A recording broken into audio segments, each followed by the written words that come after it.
देखो ये टॉपिक लिख लो, proof of Gauss theorem. Gauss theorem का प्रूफ करेंगे।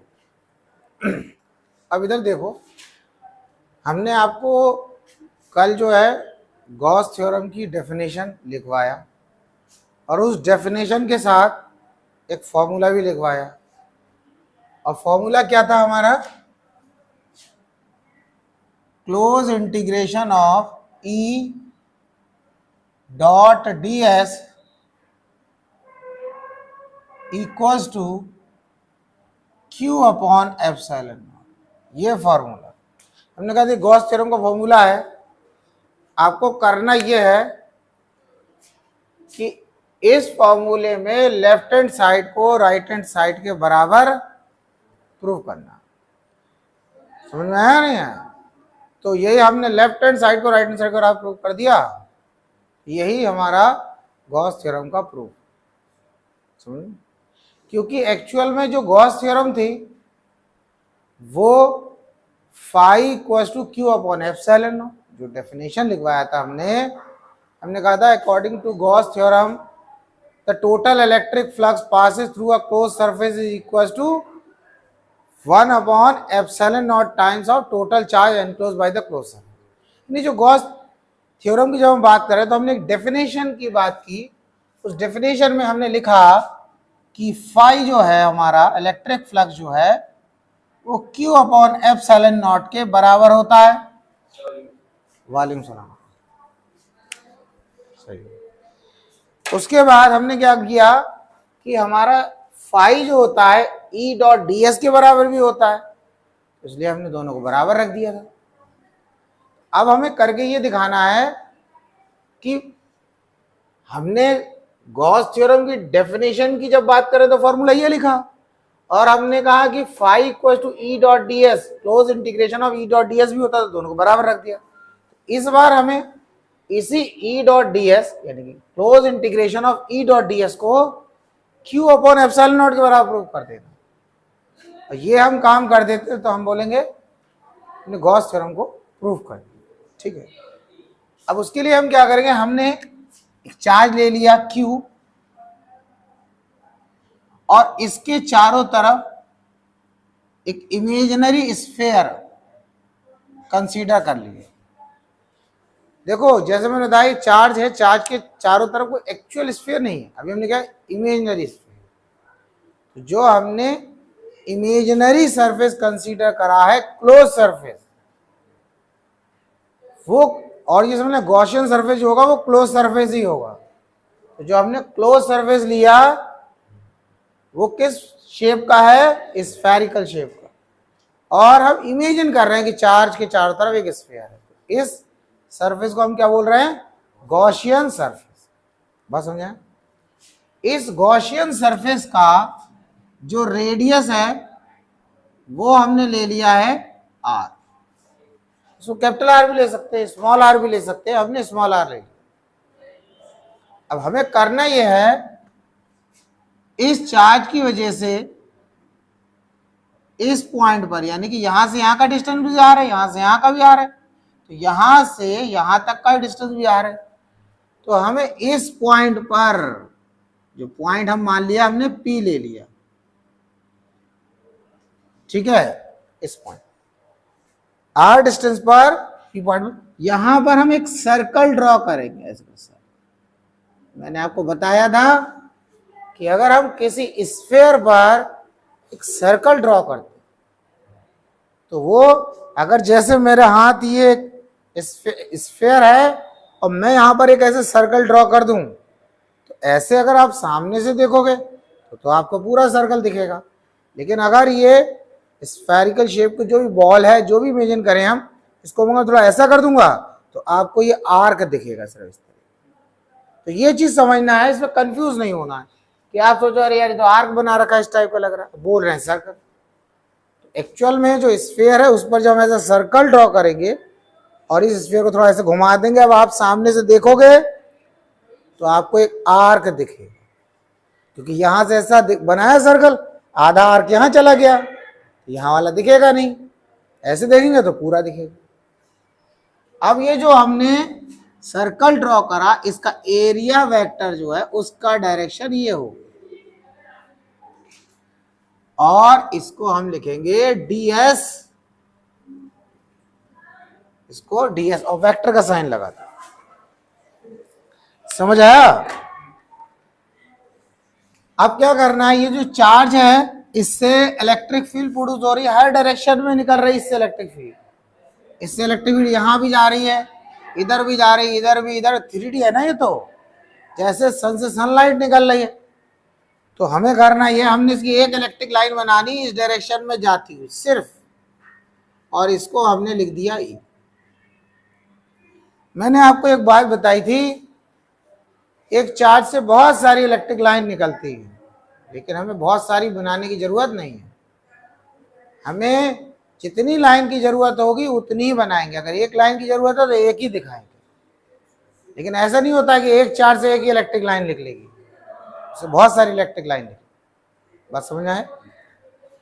हमारा डायग्राम रेडी हो गया, तो सीधा ये फॉर्मूला लिखना, क्या, close integration of E dot ds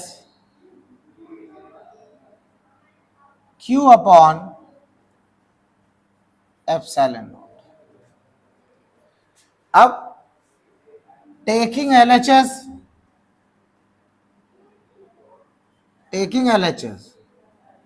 left hand side को लेंगे और इसे हम सॉल्व करना शुरू करेंगे या प्रोसीड करेंगे, और फाइनली हमें क्या लेके आना है, हमें लेके आना है Q अपॉन एप्सिलॉन। तो हमने लेफ्ट हैंड साइड को लिया E डॉट ds, यहां S लगाएंगे। अब इस S का मीनिंग मैंने उस दिन ही बताया था, अभी बताऊंगा, equals to sign of integration, close integration है। क्लोज इंटीग्रेशन इसलिए है क्योंकि ये चार्ज पार्टिकल है, ये एक क्लोज सरफेस के अंदर है, वो गॉसियन सरफेस है, वो गॉसियन सरफेस क्लोज सरफेस है। तो E के प्लेस पर E का मैग्नीट्यूड, मतलब बिना वेक्टर के ही, ds के प्लेस पर ds का मैग्नीट्यूड बिना वेक्टर के, और इस s को हटा के लिमिट लगाएंगे। अच्छा एक चीज और समझना, डॉट हटाया तो यहां पर cos 0 कर दिया। क्यों cos 0 करा? क्योंकि E और ds के बीच में इलेक्ट्रिक फील्ड का डायरेक्शन ऐसा और एरिया वेक्टर का भी डायरेक्शन ऐसा, दोनों के बीच में एंगल कितना हो गया? 0। देखो कई बार बच्चों को ये डाउट होता है कि यहां पर हमने ये सर्कल ड्रॉ करा, इसका एरिया वेक्टर तो इधर हो गया ds, छोटा सा सर्कल ड्रॉ करा उसका एरिया ds है और एरिया वेक्टर का डायरेक्शन इधर। तो वो कहते हैं कि अगर हमने इलेक्ट्रिक फील्ड ऊपर ले ली होती तो आपको ये समझना, ऐसा नहीं करना है। जहां पर आप सर्कल ड्रॉ करोगे वहीं उसी सरफेस से आपको इलेक्ट्रिक फील्ड भी निकलती हुई दिखानी है। ये नहीं एरिया कहीं का ले लिया, एरिया वेक्टर इलेक्ट्रिक फील्ड कहीं बना दी, ऐसा नहीं। तो E और ds के बीच में एंगल कितना? 0। अब ये जो S है इसका मतलब होता है जिस सरफेस से आपको टोटल फ्लक्स निकालना है उस सरफेस के अकॉर्डिंग लिमिट लगानी। तो हमें इस चार्ज की वजह से इस पूरे गॉसियन सरफेस से, इस पूरे स्फीयर से कितना फ्लक्स पास हो रहा है वो निकालना। बस समझ आ रही? तो इसके लिए हम लिमिट लगाएंगे 0 और ऊपर लगा देंगे 4 पाई r स्क्वायर। बात समझ आ गई? 4 पाई r स्क्वायर। अब इसमें क्या करना है, cos 0 की वैल्यू 1 होती है, तो हम क्या करेंगे, और एक चीज समझना, इस चार्ज की वजह से यहां यहां यहां यहां हर जगह इलेक्ट्रिक फील्ड क्या है? कांस्टेंट है। क्यों? अगर डिस्टेंस सेम रहेगा तो इलेक्ट्रिक फील्ड की स्ट्रेंथ सेम रहेगी। एक सिंगल चार्ज, पॉइंट चार्ज की वजह से इलेक्ट्रिक फील्ड का फॉर्मूला क्या होता था? E equals to k q upon r square. तो आप खुद सोच सकते हैं इस चार्ज की वजह से यहाँ इलेक्ट्रिक फील्ड, यहाँ इलेक्ट्रिक फील्ड, यहाँ यहाँ यहाँ, अगर डिस्टेंस सेम रहता है तो इलेक्ट्रिक फील्ड आपकी कैसी रहेगी, यूनिफॉर्म। तो आप ये समझें इलेक्ट्रिक फील्ड यूनिफॉर्म या कांस्टेंट हो गई, तो इसलिए हम इसे इंटीग्रेशन के साइन से पहले लिख लेंगे। इंटीग्रेशन का साइन लगाएंगे, 0 से 4 पाई आर स्क्वायर लिमिट लगाएंगे, ds की जगह ds लिखेंगे, cos 0 की जगह 1, क्योंकि cos 0 डिग्री की वैल्यू 1 होती है।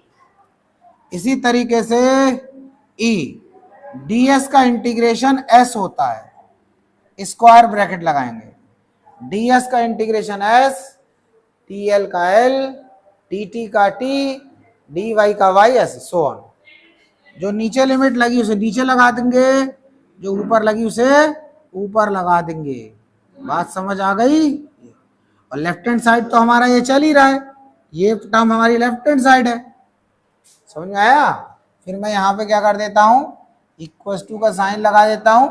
मैं ये राइट हैंड साइड को लिख रहा हूँ, लेफ्ट हैंड साइड तो अभी मेरा ये है, मतलब इसी को तो लेके हम, ये मैं समझ ना राइट हैंड साइड है तो इसकी बात कर रहे हैं, इसको लिखा ना हमने, अब इसी को तो हम प्रोसीड कर रहे हैं। तो अब इसकी जगह क्या करेंगे, ई के प्लेस पर ई, एस के प्लेस पर अपर लिमिट लगाएंगे 4 पाई आर स्क्वायर, माइनस इसके प्लेस पर लोअर लिमिट। 11th में इंटीग्रेशन करा होगा, आपको पता होगा, एस को हटाएंगे, इसके प्लेस पर अपर लिमिट लिखेंगे 4 पाई आर स्क्वायर, माइनस फॉर्मूले का लगाएंगे और फिर इस एस की जगह 0 लिख देंगे। समझ आया। फिर क्या हो गया, ई, और अब ये सिर्फ ये रह जाएगा 4 पाई आर स्क्वायर, क्योंकि 4 पाई आर स्क्वायर में 0 माइनस करो तो ई रहेगा। अब ई की जगह पर इलेक्ट्रिक फील्ड की वैल्यू लिखना है, मतलब ये चार्ज इस पॉइंट पर कितनी इलेक्ट्रिक फील्ड प्रोड्यूस करेगा। तो पॉइंट चार्ज है, एक सिंगल चार्ज आर डिस्टेंस पर कितनी इलेक्ट्रिक फील्ड प्रोड्यूस करेगा, उसका फॉर्मूला मैंने लिख दिया है। तो इस k की जगह हम लिख सकते हैं 1/4 पाई एप्सिलॉन नॉट। ये k की जगह लिखा और q के प्लेस पर q और r के प्लेस पर r स्क्वायर, e का फॉर्मूला हो गया। और 4 पाई आर स्क्वायर ये वाला एज इट इज लिख दो, 4 पाई से 4 पाई, आर स्क्वायर से आर स्क्वायर, ये q अपॉन एप्सिलॉन नॉट आ गया। हम इस टर्म को लेके चले थे और हम इसको सॉल्व करते करते q अपॉन एप्सिलॉन नॉट हमने इसको लेके आ गए। तो आपने देखा कि left hand side right hand side के बराबर आ गया है। यही हमारा गॉस थ्योरम का प्रूफ है कि LHS RHS के बराबर।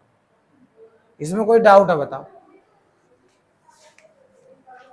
इसमें कोई डाउट है? किसी भी स्टेप में अगर डाउट लग रहा है तो बताना है, नोट कर लो, और डाउट है पहले देख लो, और नोट भी करते हो ना, जैसे लिखते हो ना, तो हर स्टेप को लिखने खुद सोचा करो, ये इसको ऐसा क्यों लिखा है, ऐसा किस लिए लिखा है, ताकि कोई भी डाउट हो तो उसको तुरंत पूछना। अभी हमने क्या किया, गॉस थ्योरम को प्रूफ किया। अब हमें क्या करना है, क्वेश्चन लिख लो क्या करना है आपको, derive Coulomb's law from Gauss theorem. हाँ, फ्रॉम गॉसेस थ्योरम या गॉस थ्योरम। आपको कूलम्स लॉ को डिराइव करना है गॉस थ्योरम की हेल्प से। क्या करना है, और मैं ये बोर्ड पे इसलिए रब नहीं कर रहा ना, मैं तुम्हें दिखाऊंगा कि कैसे हम ये जो अभी हमने प्रूव कराया है, आधा डेरिवेशन से ज्यादा तो सेम है, वरना मैं इसे अभी रब कर चुका होता, इसलिए मैंने रब नहीं किया। मैंने कहा अभी इसी में बताऊंगा। क्या करना है आपको, कूलम्स लॉ को ड्राइव करना है, यानी कि F इक्वल टू के Q1 Q2 upon are square prove करना है, यानी वो लास्ट में आएगा। और गॉस थ्योरम से हमें प्रूव करना है, यानी कि सबसे पहले गॉस थ्योरम आएगी। डायग्राम हमारा वही है, सब कुछ सेम। जो मैं अभी कंडीशन बता रहा कि एक चार्ज है, उसके चारों तरफ हमने एक क्लोज सरफेस बना लिया, उस इमेजिनरी सरफेस को बोल रहे हैं गॉसियन सरफेस। समझे, Gaussian surface imaginary surface, charge के चारों तरफ कोई एक्चुअल में स्फीयर नहीं है, हमने मान लिया है, तो उस माने हुए को ही बोल रहे हैं गॉसियन सरफेस। ठीक है, एक ये होता है कि चार्ज उसके चारों तरफ एक्चुअल में कोई स्फीयर है, अगर एक्चुअल में स्फीयर होगा तो नहीं बोले उसे, इमेजिनरी है, मान लिया। अब फर्क ये, अब हम क्या करेंगे, हमने ये माना कि अभी हमने बिल्कुल डायग्राम सब कुछ सेम है, बस ये मान लिया कि चार्ज जो सेंटर पे रखा है इसके, इस गॉसियन सरफेस के, ये जो हमारा गॉसियन, जीएस लिख दे रहा हूं, गॉसियन सरफेस, और कुछ मत समझना सर, ठीक है, गॉसियन सरफेस, इसके सेंटर पे मैंने Q1 चार्ज रख दिया, अभी Q था Q1 कर दिया, और कुछ फर्क नहीं, बाकी सेम, सब कुछ थ्योरी सेम। अब हमारा जो ये हमने गॉस थ्योरम का फॉर्मूला है, इसमें बताओ क्या चेंज आ जाएगा, बस इधर पे सब कुछ सेम रहेगा, Q की जगह Q1 आ जाएगा, और कुछ चेंज होना नहीं है। दूसरी चीज क्या है, हमें करना यह है कि यहां हमें लेफ्ट हैंड साइड को राइट हैंड साइड के बराबर प्रूव नहीं करना। क्या नहीं करना है, प्रूव नहीं करना है, हमें लेफ्ट हैंड प्रूव थोड़ी करना है, हमें तो डिराइव करके लाना है ना दूसरा फॉर्मूला, यानी कि कूलम्स लॉ को ड्राइव करके लाना। तो हम क्या करेंगे, लेफ्ट हैंड साइड को भी लिखेंगे और साथ में राइट हैंड साइड को भी लिखते जाए। बात समझ में आ गई? यहां पर ये समझना कि मैं ये स्टेप हटा देता हूं जो टेकिंग LHS लिखा था, लेफ्ट हैंड साइड को मैंने ऐसे लिख दिया, लेफ्ट हैंड साइड को, और इसके राइट हैंड साइड में आ गया हमारा Q1 अपॉन एप्सिलॉन नॉट। ये तो समझ में आ गया कैसे लिखा भाई, E के जगह E का मैग्नीट्यूड, DS की जगह DS का, E DS के बीच में डायग्राम में देख लो एंगल 0 है, और राइट हैंड साइड को एज इट इज लिख दिया। क्लोज इंटीग्रेशन इसलिए चार्ज जो है क्लोज सरफेस के अंदर है। उसके बाद इस लेफ्ट हैंड साइड को एज इट इज, और राइट हैंड साइड को Q1 upon epsilon naught, left hand side को as it is, right hand side को Q1 अपॉन एप्सिलॉन नॉट, क्योंकि ये तो सेम ही चल रहा है ना, जैसे इसमें कुछ कर ही नहीं रहा। फिर हमारा left hand side as it is, और right hand side Q upon epsilon naught, फिर left hand side as it is, Q1 upon epsilon. इतना जब हो गया हमारा, अब चेंज कर, यहां से हमने क्या किया था, इस स्टेप के बाद देख रहा हूं हमने E का फॉर्मूला अप्लाई कर दिया, लेकिन यहां पे हमें E का फॉर्मूला नहीं अप्लाई करना है, हमें E की वैल्यू निकालनी है। हम यहां पर हमने E का फॉर्मूला पुट कर दिया था, तो अब हम क्या करेंगे, हमने इस यहां से रब कर दिया, यानी कि यहां से हम इतना तो सेम हो गया, कोई अंतर नहीं रहा, बस राइट हैंड साइड में Q अपॉन एप्सिलॉन नॉट लिखते जा रहे हैं, बस ये Q1 है तो Q1 कर दिया। अब हमने E का फॉर्मूला नहीं अप्लाई करना है, E को ऐसे रखना है, और इस 4 पाई R स्क्वायर को राइट हैंड साइड ले जाना है, तो ये आ गया 4 पाई R square Q1 upon epsilon not, 1 upon 4 pi R square को राइट हैंड साइड लिख दो, यानी कि एप्सिलॉन नॉट की जगह एप्सिलॉन को इधर, वैसे तो प्रोडक्ट में थोड़ी सी पोजीशन चेंज कर रहा है भाई, कुछ नहीं, एप्सिलॉन नॉट को ऐसे लिख दिया, और Q1 अपॉन R स्क्वायर, इतना क्लियर हो गया। अब हमने E का एक्सप्रेशन निकाल लिया कि ये Q1 चार्ज P पॉइंट पर कितनी इलेक्ट्रिक फील्ड प्रोड्यूस करेगा। अब हमने इस P पॉइंट पर एक बेटा दूसरा चार्ज रख दिया जिसे Q2 बोलते हैं, कोई दूसरा चार्ज रख दिया उसे Q2 बोल दिया। अब ये जो Q1 वाला है Q2 पर कितना फोर्स लगाएगा, उसका फॉर्मूला क्या है, अब कूलम्स लॉ नहीं, क्योंकि कूलम्स तो ड्राइव करके लाना है, ये Q1 Q2 पे फोर्स लगाएगा, उसका फॉर्मूला है where equals to F, F force लग रहा है किस पर, Q2 पर, इंटेंसिटी का फॉर्मूला याद आया, equals to F upon Q not लिखते थे, समझ में आ रहा है, अब समझना, फोर्स लग रहा है इस Q2 पर, लगा रहा है Q1, तो Q2 पे फोर्स लग रहा है, वो फोर्स Q2 की वैल्यू और E, ये जो इलेक्ट्रिक फील्ड है, ये इलेक्ट्रिक फील्ड किसकी आई? Q1 की। यही मैंने बताया था आपको फॉर्मूले में, इस फॉर्मूले में जो ये चार्ज लिखते हो इसकी इलेक्ट्रिक फील्ड नहीं होती। मतलब इलेक्ट्रिक फील्ड नहीं होती का मतलब ये नहीं कि इसकी इलेक्ट्रिक फील्ड ही नहीं होती, मतलब ये जो E निकल के आ रहा है ये इलेक्ट्रिक फील्ड इस चार्ज की नहीं होगी। समझ आया? यानी कि इस पॉइंट पे जो इलेक्ट्रिक फील्ड की बात कर रहे हैं वो इस Q1 की इलेक्ट्रिक फील्ड है, लेकिन इस फॉर्मूले में वैल्यू इस Q2 की पुट करना है। अब क्रॉस मल्टीप्लाई करा तो F is equal to E Q2, F equal to E का फॉर्मूला पूरा एज इट इज पुट कर दो, 1/4πε0 Q1/r², और Q2 की जगह Q2। ये आपका कूलम्स लॉ ड्राइव हो गया। किसकी हेल्प से? गॉस थ्योरम का हमने फॉर्मूला लिखा और उसे ड्राइव करके ये लिए।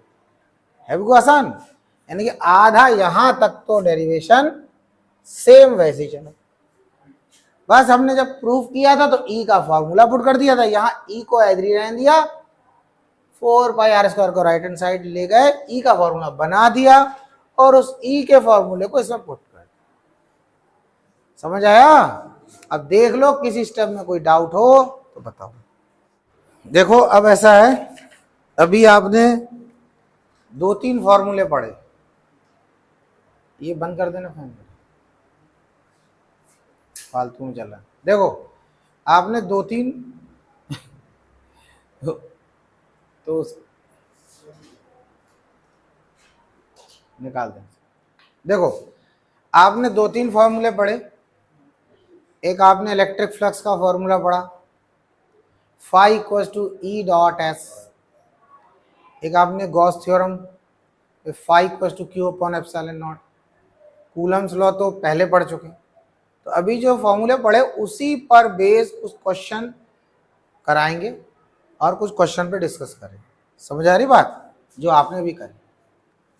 देखो पहले एक क्वेश्चन बताओ मुझे कि अगर एक डाइपोल को हमने एक ये गॉसियन सरफेस बना लिया और इसके अंदर हमने एक डाइपोल रख दिया, माइनस चार्ज और प्लस चार्ज, एक डाइपोल। तो इस गॉसियन सरफेस से कितना फ्लक्स पास होगा? फाई कितना होगा बताओ?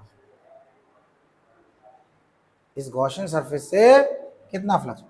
देखो किसी भी क्लोज सरफेस से फ्लक्स कितना पास हो रहा है जब उसकी बात करेंगे तो आपको ये देखने को मिलेगा बच्चों कि ये फॉर्मूला ज्यादातर आपको देखने को मिलेगा कि ये फॉर्मूला लगाया किसी क्लोज सरफेस से कितना फ्लक्स पास हो रहा है, आप देखोगे अरे यही फॉर्मूला लग रहा है क्लोज सरफेस। यहां पर ये दोनों चार्ज हमारे क्लोज सरफेस के अंदर है, एक्चुअल में ये डाइपोल है।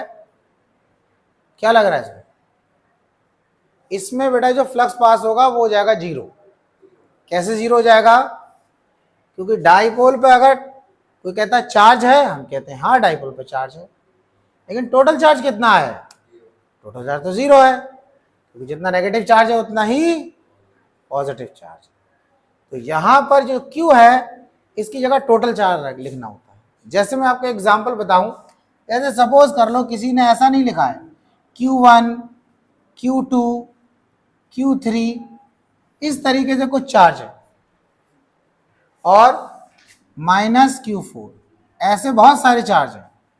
कोई कह रहा है इस गॉसियन सरफेस से कितना फ्लक्स पास होगा, तो आपका फॉर्मूला जनरल तो ये था, लेकिन ये क्या हो जाएगा? आपको ऐसे लिखना है phi E = Q1 + Q2 + Q3 - Q4/ε।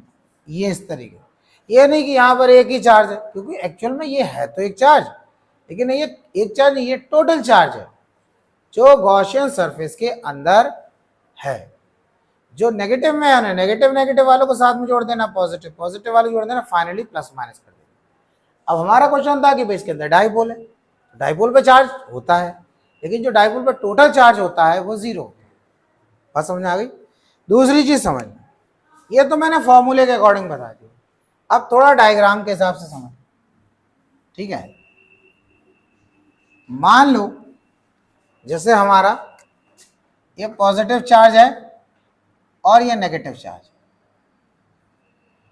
ये हमारा एक डाइपोल है जिसको हमने एक गॉसियन सरफेस के अंदर रख दिया, या उसके चारों तरफ गॉसियन सरफेस। तो इस गॉसियन सरफेस से कितना फ्लक्स पास होगा? 0। ये तो बता चुके फॉर्मूले के अकॉर्डिंग, क्योंकि नेट चार्ज उस पर 0 है, जितना पॉजिटिव होगा उतना नेगेटिव लिख दोगे। यहाँ पे Q1 प्लस Q2 करोगे, Q1 अगर 5 कूलम है तो Q2 -5 हो जाएगा, प्लस माइनस 0 हो जाएगा, फाइनली 0। लेकिन हम इसे थोड़ा डायग्राम से समझेंगे। इससे एक इलेक्ट्रिक लाइन निकल रही है, ऐसे जा रही है, इधर से एक लाइन गई, इधर से एक लाइन। अब एक इलेक्ट्रिक लाइन ऐसे करके जा रही है, ऐसे करके, ठीक है। थोड़ा ये बड़ा बन गया गॉसियन सरफेस, तो इसलिए थोड़ा इस तरीके बनाना पड़ रहा है, कोई बात नहीं। आप समझो कितनी इलेक्ट्रिक लाइंस इस गॉसियन सरफेस से बाहर जा रही हैं? 2। और कितनी अंदर जा रही हैं? 3। कितनी इलेक्ट्रिक लाइन इस ये जो डैश डैश करके बना है इससे बाहर कितनी लाइन जा रही हैं? और कितनी अंदर जा रही हैं? इसके 2 ही बाहर जा रही, 2 ही अंदर जा रही।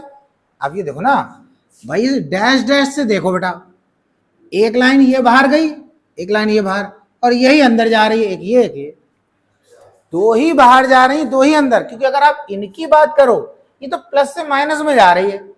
ये डैश डैश वाला जो हमने गॉसियन सरफेस बनाया बेटा, इससे बाहर थोड़ी जा रही है, समझ आ रही है? 2 लाइन, ये वाली लाइन और ये लाइन इस डैश डैश वाले गॉसियन सरफेस से बाहर जा रही, और यहां से एक लाइन ये अंदर जा रही, इसी से एक लाइन ये अंदर, ये 2 बाहर जा रही, 2 अंदर जा रही। जितनी इलेक्ट्रिक लाइन बाहर जा रही उतनी अंदर चलेगी, तो टोटल फ्लक्स कितना हो गया? 0।